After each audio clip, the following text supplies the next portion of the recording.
जय हिंद दोस्तों। बवाल चल रहा है, इजराइल ईरान का वॉर चल रहा है। ये वॉर क्यों है भाई, कहाँ ये जा रहा है? इजराइल का कहना है हमारा अस्तित्व खतरे में। क्यों? क्योंकि अब ईरान के पास न्यूक्लियर बॉम्ब जल्दी आ सकता है। तो न्यूक्लियर बॉम्ब आ सकता है तो कौन से मटेरियल की चिंता कर रहा है? यूरेनियम। यूरेनियम जो है जैसे कॉमनेस्ट न्यूक्लियर बॉम्ब बनता है, प्लूटोनियम से भी बनता है। तो इनके पास यूरेनियम आ गया। तो यूरेनियम है क्या चीज़? तो यूरेनियम है वो अर्थ के क्रस्ट में पाया जाता है। एक एलिमेंट है जिसका एटॉमिक नंबर 92 है। वो अर्थ के क्रस्ट में ही पाया जा सकता है, लेकिन इसमें दो टाइप के होते हैं आइसोटोप्स, यानी दो टाइप की वैरायटीज। एक होता है यूरेनियम 235, एक होता है 238। तो सबसे ज़्यादा होता है 238 जो एक स्टेबल है, वो एटम न्यूट्रॉन ले सकता है, और वो 235 जो है वो न्यूट्रॉन दे सकता है। न्यूट्रॉन जो 235 है वो इतना अनस्टेबल उसको आप बना सकते हो कि उसको आप तोड़ सकते हो। एक एटम को जब तोड़ोगे तो काफ़ी सारी एनर्जी निकलेगी, जो आप न्यूक्लियर बॉम्ब की बात करते हैं। अच्छा, मसला ये है कि यूरेनियम जो है आप निकालते अर्थ में से काफ़ी सारा कूड़ा कंकड़ कचरा सब निकलेगा, यूरेनियम भी रहेगा। अब जो पूरा यूरेनियम भी रहेगा उसमें आपका जो है 235 जिससे आप एटम बम बनाओगे वो सिर्फ 0.7% होता है। बाकी का जो है जो 238 है वो 99.3% होता है।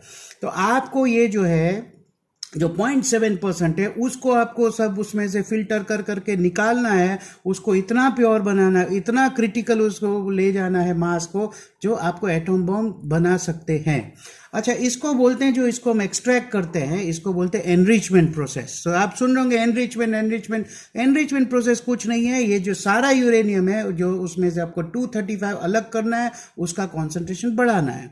अलग अलग तरीके से एनरिचमेंट होता है, जैसे हो गया प्लाज्मा डिफ्यूजन, सेंट्रीफ्यूगेशन, गैस बना के उसको सेंट्रीफ्यूज करना, लेजर फोटो एक्साइटेशन करके उसमें से एटम्स अलग करना, काफ़ी सारी टेक्निक्स अब आ पड़ी है।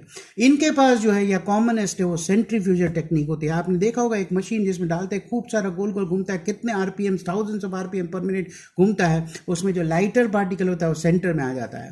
तो आप मान लो ये गैसियस सेंट्रीफ्यूजेशन करते हैं, तो गैस बना के, ये पूरे मटेरियल का गैस बना के उसको सेंट्रीफ्यूज करते हैं, जो खूब गोल गोल घुमाएंगे तो बीच में जो आएगा हल्का 235 हल्का होता है, वो बीच में आ जाता है, उसको एक्सट्रैक्ट कर लेते हैं, उसको सेपरेट कर देते हैं। अच्छा, ये है कि एनरिचमेंट को बोलते हैं। एक होता है एनरिच यूरेनियम। अब इसमें एनरिच में क्या है कि भाई 235 जो है आपका वो 3 to 5%, इसको बोलते हैं एनरिच यूरेनियम। 3 to 5% वाला जो आपके पास आ जाता है तो उसमें से आप इलेक्ट्रिसिटी प्रोड्यूस करते हैं, न्यूक्लियर रिएक्टर में आप यूज कर सकते हो। उसके बाद आता है हाईली एनरिच यूरेनियम, उसको और प्योरीफाई करते हैं और ज़्यादा कॉन्सेंट्रेट करते हैं, वो बोलते हैं हाईली एनरिच। वो 20% से कोई भी ज़्यादा हो, 20 to 60% को बोलते हैं हाईली एनरिच यूरेनियम। अब ये ध्यान में रखना, highly enrich uranium, highly enrich uranium से कई लोग बोलते हैं इससे भी एटम बम बन सकता है, लेकिन वो इतनी ताकत वाला एटम बम नहीं बनता है। थर्ड आता है weapons grade uranium. Weapons grade uranium है जिसमें 90%, 90 to 93% आपके पास आ जाएगा 235।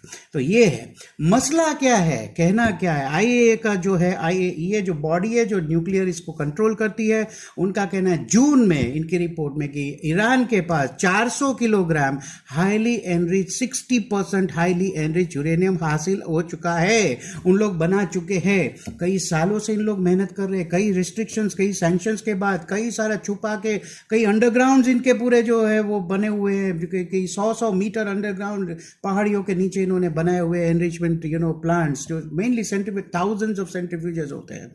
तो 400 किलोग्राम 60% वाला यूरेनियम आ चुका है।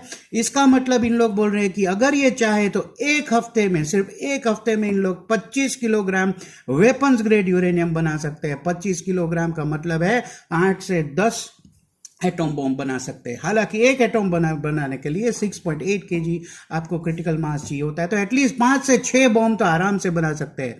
अच्छा, वो जो मान लो हाईली एनरिच हो गया, वेपन्स ग्रेड हो गया, वेपन्स ग्रेड में से एटॉम बॉम्ब बनाने के लिए 2 से 4 हफ्तों में इन लोग बना सकते हैं। तो इजराइल का ये कहना है कि भाई इन लोग कुछ ही weeks away from making atom bomb. मैं अगर इनको रोकता नहीं हूं तो कल को ये तो चाहते ही हैं कि भाई इजराइल को जो है दुनिया से मिटा दिया जाए, यहूदियों को दुनिया से मिटा दिया जाए। ये कल को मेरे ऊपर 5 भी एटम बॉम्ब डालेंगे तो मेरा तो कंट्री गया। मसला यहाँ है, that is the problem. You see, I hope this gives you a lot of insight into what's the matter going on right now. Thank you. जय हिंद।